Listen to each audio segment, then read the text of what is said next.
ക്രൈസ്റ്റിലൂടെ വന്നിരിക്കുന്ന വെളിച്ചം നമ്മളെ കൊണ്ടെത്തിക്കുന്നത് ആത്മാവിലുള്ള ജീവിതക്രമത്തിലേക്കാണ്. അപ്പം ന്യായപ്രമാണം പാപത്തെ വെളിവാക്കുന്നുവെങ്കിൽ വെളിച്ചം നമുക്ക് നൽകുന്നത് ആത്മപ്രമാണമാണ്.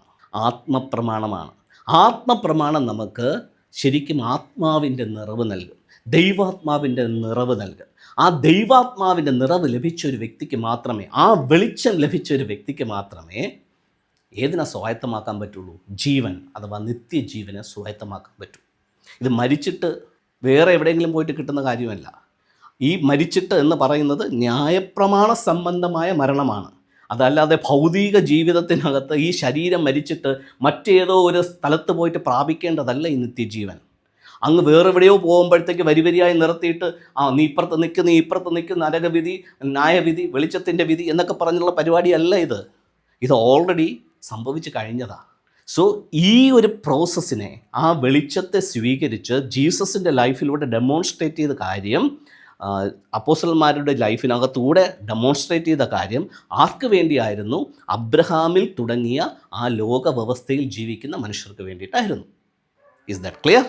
സോ ഞാനിതിൻ്റെ നട്ഷല്ല പറഞ്ഞ എന്തിനാ ജീസസ് വന്നേ, ആർക്ക് വേണ്ടിയാണ് വന്നേ, എന്താ അതിൻ്റെ ശരിക്കുമുള്ള ഇന്നർ മീനിങ് എന്താ എന്നുള്ളത് ഒരു നട്ഷലിൽ പറയുവാണ്. അപ്പോൾ അതിന് പരിമിതികളുണ്ട്. ഇനി അത് എന്താണ്, ഇതെന്താണ്, അതെന്താണ്, ആ വാക്യം എങ്ങനെയാണ്, ഈ വാക്യം എങ്ങനെയാണെന്നെല്ലാം ഇതിനകത്ത് കമൻറ്റ് കൊണ്ടിട്ട് കഴിഞ്ഞാൽ it's not going to work out. അപ്പോൾ തൻ്റെ ഏകജാതനായ പുത്രനിൽ വിശ്വസിക്കുന്ന ഏവനും നശിച്ചു പോകാതെ നിത്യജീവൻ പ്രാപിക്കേണ്ടത് എങ്ങനെയാണെന്ന് നിങ്ങൾക്കിപ്പോൾ മനസ്സിലായെന്ന് ഞാൻ വിചാരിക്കുന്നു. അപ്പോൾ ആ പുത്രൻ എന്താ ചെയ്തതെന്നുള്ളത് 17-ാം വാക്യം മുതലുണ്ട്. ദൈവം തൻ്റെ പുത്രനെ ലോകത്തിലേക്ക് അയച്ചത് എന്തിനാ? ലോകത്തെ വിധിപ്പാനല്ല, ശരിക്കും ലോകത്തെ ആ യഹൂദൻ്റെ ആ പശ്ചാത്തലത്തെ രക്ഷിപ്പാനാണ് ശരിക്കും ജീസസിനെ അയച്ചത്. അപ്പോൾ ജീസസിനെ അയച്ചത് എന്താ? തൻ്റെ പുത്രനെ ഇങ്ങോട്ട് അയച്ചത് എന്തിനാ? എങ്ങോട്ട് അയച്ചേ? ആ അബ്രഹാമിൽ തുടങ്ങുന്ന ആ ലോക വ്യവസ്ഥയിലേക്ക് അയച്ചത് എന്തിനാ? അവർ ന്യായവിധി കൊണ്ടുവന്ന് ആ ലോകത്തെ നശിപ്പിച്ച് കളയാൻ വേണ്ടിയിട്ടായിരുന്നില്ല, ആ ലോകത്തെ രക്ഷിക്കാനായിട്ട്, ലോകത്തെ സ്നേഹിച്ചത് കൊണ്ടാണ് പുത്രനെ അങ്ങോട്ട് കൊണ്ടുവന്നത്. പക്ഷേ ആ പുത്രനിൽ വിശ്വസിക്കാത്തവന് ന്യായവിധി വന്നു കഴിഞ്ഞു എന്ന്. ദർ ഈസ് നോ അതർ ന്യായവിധി yet to come, already came, it's happened. എന്താ ന്യായവിധി എന്ന് പറയുന്നത്?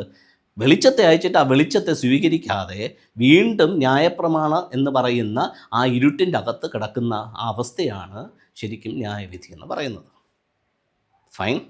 സോ വെളിച്ചത്തെ ഗ്രാബ് ഇരുട്ടിൽ തന്നെ തുടരുന്ന അവസ്ഥയാണ് ന്യായവിധി. That's all. അതാണ് ബൈബിൾ പറയുന്ന ന്യായവിധി. Is that clear now? So അല്ലാതെ ഇനി മരിച്ച് ഉയർത്തെഴുന്നേറ്റ് അല്ലെങ്കിൽ വേറെ എവിടെയെങ്കിലും പോയിട്ട് അവിടെ ഒരു ഡ്രാമയൊന്നും ഇല്ല. There is nothing like that.